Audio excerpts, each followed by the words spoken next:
Graham. Thank you, Mr. Speaker. To the Minister of Finance, how much has he budgeted to raise from the Christchurch Earthquake Appeal, and has this figure been revised in light of the Japanese earthquake?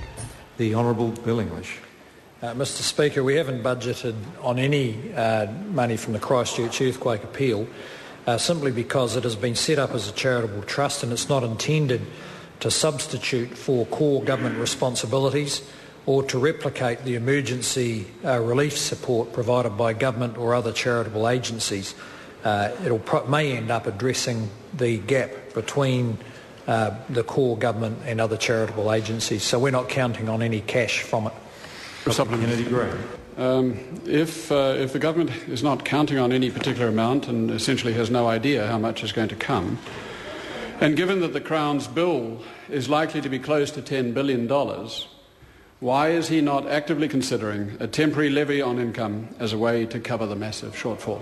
The Honourable Bill English. Well, Mr. Speaker, there are a range of ways that we can finance the earthquake, as we've said since the earthquake occurred.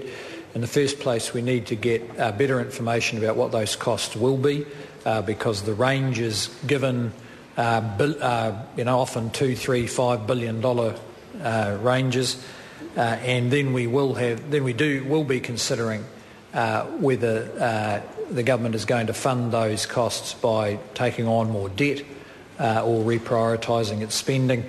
I'd have to say the government has been looking at tightening up its spending in any case, regardless of the earthquake. Dr. Kennedy Graham. Well, given the Australian government, whose books are actually in better shape than ours, is using a levy to pay for their disaster rather than incurring more debt, as is the intention here, why are you not seriously considering one? The Honourable Bill English. Well, Mr. Speaker, it has been seriously considered, and I think we've said before our preference would be to not bring in a levy, particularly at this time when the economic growth is relatively weak. Many households do feel under pressure with their incomes and concerns about their jobs, particularly in Christchurch, and we wouldn't want to reverse direction by imposing an extra cost on the economy at a time when we've all got to work pretty hard to get it up and running.